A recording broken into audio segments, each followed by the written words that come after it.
मुंबई में हुई घटना को लेकर रायपुर निगम प्रशासन भी हरकत में आ गई है। राजधानी के तमाम बड़े होर्डिंग्स की जांच का दायरा बढ़ाया गया है और ये सुनिश्चित किया जा रहा है कि होर्डिंग्स में लगे सभी सामग्रियां उपयोगी है या नहीं, क्या उनमें किसी प्रकार के रखरखाव की जरूरत तो नहीं। यहाँ ऐसा इसलिए हो रहा है क्योंकि मुंबई हादसे के बाद तमाम ऐसी घटनाएं सामने आई हैं जो किसी बड़ी घटना को आमंत्रण दे सकती है।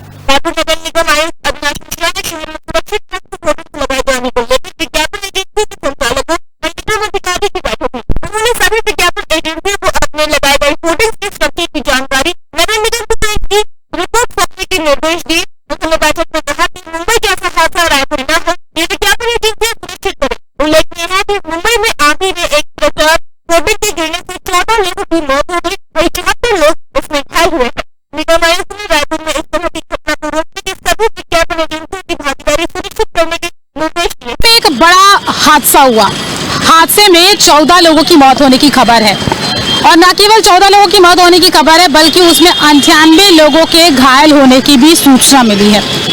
कई घरों की रोटियां जल गई हैं, कई माओं की गोद सूनी हो गई है और यही नहीं बल्कि कई भाइयों के हाथों की कलाई की राखियां भी जल गई है उस हादसे में। आपको बता दें कि मुंबई में जो हादसा हुआ है उस हादसे के बाद से न केवल मुंबई शोक में डूबा हुआ है बल्कि पूरा देश शोक में डूबा हुआ है। हर कोई अपने आप को शोकित महसूस कर रहा है क्योंकि यह हादसा इतना बड़ा था। और वजह क्या थी आप जानना चाहेंगे? वजह थी होर्डिंग बोर्ड्स के गिरने से। बड़ा होर्डिंग बोर्ड्स लगाया गया था पेट्रोल पंप के पास में, अचानक वो गिरा और उसके बाद उसमें दबकर लगभग 14 लोग मौत के घाट चढ़ गए।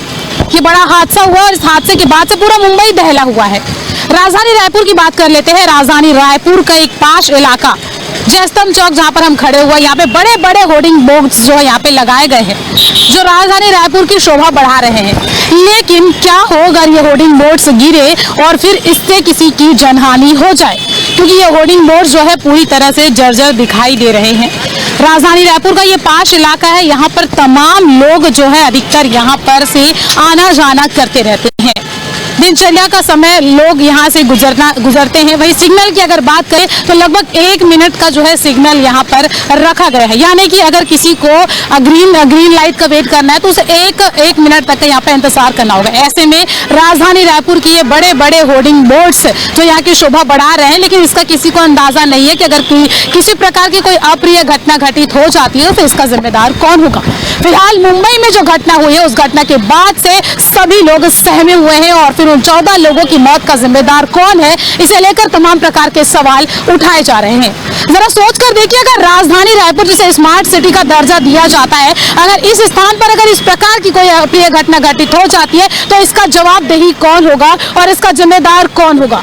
फिलहाल लोगों को सजग रहने की जरूरत है, निगम को सजग रहने की जरूरत है और सभी लोगों को अलर्ट रहने की जरूरत है, क्योंकि ये बड़ा हादसा है और हादसा एक ऐसा चीज है जो किसी के साथ भी कभी भी और कहीं पे भी हो सकता है। बेसिकली जो स्ट्रक्चर एक्चुअली उसका एक स्ट्रक्चरल ये रहता है कि बिल्डिंग्स तो एक बिल्डिंग्स बहुत ज्यादा खराब स्थिति में ना हो, वो एक क्रूशियल ये रहता है। दूसरा है कि वहाँ पे अगर वो एक आयरन का अगर बना हुआ है तो उसका एक स्ट्रक्चरल टेस्ट होना चाहिए कि कितना लोड वो बियर कर सकता है और वो बिल्डिंग कितना लोड बियर कर सकता है। और कुछ जगह पे हम लोगों ने कुछ जगह पे हम लोग देखते हैं कि वो बिल्डिंग पुरानी हो चुकी है या गिरने की हालत में है, तो वैसे जगह को हम लोग बंद करवा रहे हैं। हादसे के बाद राजधानी रायपुर के नगर निगम और जिला प्रशासन हरकत में आई है।